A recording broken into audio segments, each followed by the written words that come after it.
Hello guys, welcome to ಹೊಸ video. ಈ video ಉದ್ದ ಇರ್ತದೆ, ಕೊನೆವರೆಗೂ ನೋಡಿ. ಆಯ್ತು. ಆಮೇಲೆ ಇವತ್ತು ಬೆಳಿಗ್ಗೆ ನೆನ್ನೆ ಹಾಕಿದ ಜೋಳಕ್ಕೆ ಜೆಟ್ ಪೈಪ್ ಸೇರಿಸಬೇಕಿತ್ತು. ಜೆಟ್ ಪೈಪ್ ಎಲ್ಲ ಸೇರಿಸ್ಬಿಟ್ಟು ಸೀದಾ ಕಬ್ಬಿಂಗ್ ಅದೇ ತರ ಬಂದೆ. ಅಲ್ಲಿ ಬಂದು ನೋಡಿದ್ರೆ ಬಡ್ಡಿ ಒಂದು ಪೈಪ್ ಕಿತ್ಕೊಬಿಟ್ಟಿದೆ. ಸರಿ ಆಯ್ತು ಅಂತ ಸೇರಿಸದೆ ಅಷ್ಟ್ರಲ್ಲಿ ನನ್ನ ಫ್ರೆಂಡ್ ಬಂದ, ಜೋಳಕ್ಕೆ ಸ್ಪ್ರಿಂಕ್ಲರ್ ಸೇರಿಸಬೇಕು ಬಾ ಅಂತ. ಸೀದಾ ಅವ್ರ ಜಮೀನ್ ಹತ್ರ ಬಂದು ಪೈಪ್ ಸೇರ್ಸಕ್ ಸ್ಟಾರ್ಟ್ ಮಾಡ್ದು. ಇವು PVC ಪೈಪ್ಗಳು ನೆಲ ಮೇಲೆ ನಿಲ್ಲಂತ ದಬ್ಬೆಗಳು ಹೊಡಿತಾ ಇದ್ದು. ದಬ್ಬೆಗಳನ್ನ ಹೊಡ್ಬಿಟ್ಟು ಪೈಪ್ಗೆಲ್ಲ ಗಮ್ಮ ಕಣಿಸ್ಬಿಟ್ಟು ಎಲ್ಲ ಮುಗಿಸ್ತು. ನಾನು ಅಲ್ಲಿಂದ ಸೀದಾ ಕಬ್ಬು ಹಾಕಿರೋ ಜಮೀನ್ ಹತ್ರ ಬಂದು ಕಬ್ಬಿಗೆ ನೀರಾದಿತ್ತು, ಅದಕ್ಕೆ ಕೆಸಗೆಂಡೆಗೆ ನೀರಾನ್ ಮಾಡಿದ್ದೆ. ಅದು ನೋಡ್ಕೊಂಡು ಸೀದಾ ಮನೆ ಹತ್ರ ಬಂದೆ. ಮನೆ ಹತ್ರ ಬಂದು ಜೋಳಕ್ಕೆ ಜಟ್ ಹಾಕಿದ್ನಲ್ಲ ಅದು ನೋಡೋ ಅಂತ ಬಂದೆ. ಇಲ್ಲಿ ಬಂದು ನೋಡಿದ್ರೆ ಬಡ್ಡಿ ಮಗಂದು ಇಲ್ಲೂ ಪೈಪ್ ಇತ್ಕೊಂಡೈತೆ.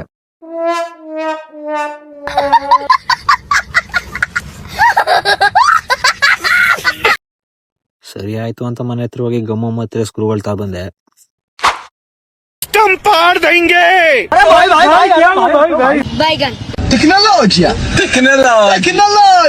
ಈ ಪೈಪ್ ಮತ್ತೆ ಯಾವತ್ತು ಕಿತ್ಕಬಾರ ಆತರ ಮಾಡಿದೆ. ಪೈಪ್ ಸರಿ ಮಾಡ್ಬಿಟ್ಟು ಹೋಗಿ ಮೋಟರ್ ಆನ್ ಮಾಡಿದೆ. ಎಷ್ಟೊತ್ತಾದ್ರೂ ನೀರೇ ಆರ್ತಾ ಇಲ್ಲ. ಹತ್ರಕ್ಕೆ ಹೋಗಿ ನೋಡಿದ್ರೆ ಪೈಪ್ ಹೊಡೆದಾಗ್ಬಿಟ್ಟೈತೆ. ಇವೆಲ್ಲ ಮಾಮೂಲು. ಕಂಟ್ರೋಲ್ ಸರಿ ಆಯ್ತು ಅಂತ ಇನ್ನೊಂದು ಎಕ್ಸ್ಟ್ರಾ ಪೈಪ್ ಇತ್ತು, ಸೇರಿಸ್ಬಿಟ್ಟು ಮತ್ತೆ ಮೋಟರ್ ಆನ್ ಮಾಡಿದೆ. ನಾನ್ ಸೇರಿಸಿದ ಪೈಪಲ್ಲಿ ವಾಷರ್ ಹೋಗ್ಬಿಟ್ಟಿತ್ತು. ಇವೆಲ್ಲ ಮಾಮೂಲು. ಕಂಟ್ರೋಲ್ ಹಾಳಾಗೋಗ್ಲಿ ಅಂತ ಮತ್ತೆ ಬೇರೆ ಪೈಪ್ ಸೇರಿಸ್ಬಿಟ್ಟು ಮತ್ತೆ ಮೋಟರ್ ಆನ್ ಮಾಡಿದೆ. ಹಾಳಾದದು ಮತ್ತೆ ಕಿತ್ಕೊಬಿಟ್ಟಿದ್ ಬೆಂಡ್ ಹತ್ರ. ಕಂಟ್ರೋಲ್ ಸರಿ ಆಯ್ತು ಅಂತ ಬೆಂಡ್ ಸೇರ್ಸೆ ಮತ್ತೆ ಇನ್ನೊಂದು ಪೈಪ್ ಹೊಡೆದಾಯ್ತು. ಬಡ್ಡೆ ತಾವ್ ಯಾಕಿಂಗ್ ಆಯ್ತು ಅಂತ ಎಂಡ್ ಕ್ಯಾಪ್ ಇಟ್ಟು ನೋಡಿದ್ರೆ ಪೈಪ್ ತುಂಬಾ ಮಣ್ಣು ತುಂಬ್ಕೊಬಿಟ್ಟೈತೆ.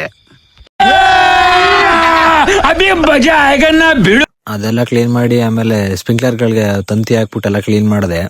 ಇನ್ನೇನ್ ಎಲ್ಲ ಸರಿ ಆಯ್ತು ಅನ್ನೋಷ್ಟರಲ್ಲಿ ಮತ್ತೆ ಇನ್ನೊಂದ್ ಕಡೆ ಪೈಪ್ ಕಿತ್ಕೊಬಿಟ್ಟೈತೆ.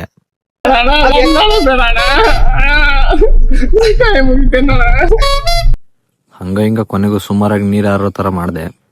ಹಂಗೆ ಒಂದ್ ಸಿಂಗಲ್ ನೇಲ್ ಹೊಡೆದ್ ಬಾಡಿಗೆ ಇತ್ತು, ಅದಕ್ಕೆ ಸೀದಾ ಮನೆ ಹತ್ರ ಬಂದು ಟ್ರಾಕ್ಟರ್ ಅಲ್ಲಿ ನೆನ್ನೆ ಹಾಕಿ ಟ್ರೇಲರ್ ಇತ್ತು, ಅದನ್ನ ತೆಗೆದು ಬಿಚ್ಚಾಕ್ಬಿಟ್ಟು ಸಿಂಗಲ್ ನೇಗ್ಲ್ ಹಾಕೊಂಡೆ. ನೇಗ್ಲ್ ಹಾಕೊಂಡು ಸೀದಾ ಜಮೀನ್ ಹತ್ರ ಬಂದೆ. ಜಮೀನ್ ಹತ್ರ ಬಂದು ಉಕ್ಕೆ ಒಳಗೆ ಸ್ಟಾರ್ಟ್ ಮಾಡಿದೆ.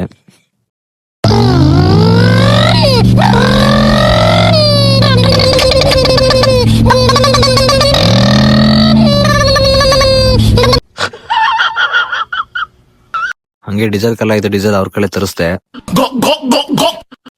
ಡೀಸೆಲ್ ಎಲ್ಲ ಹಾಕೊಂಡು ಉಳೋದೆಲ್ಲ ಮುಗಿಸ್ಬಿಟ್ಟು ಸೀದಾ ಮನೆ ಕಡೆ ಬಂದೆ. ಅಣ್ಣ ಏನಾಯ್ತಣ್ಣ? ಯಾಕಣ ಅಣ್ಣ? ಇನ್ನು ಏನೋ ಬೇಕಣ್ಣ. ಇದು ಸರಿಯಾಗ್ಲಿಲ್ವೇ? ಇಲ್ಲ ಬೇಕು.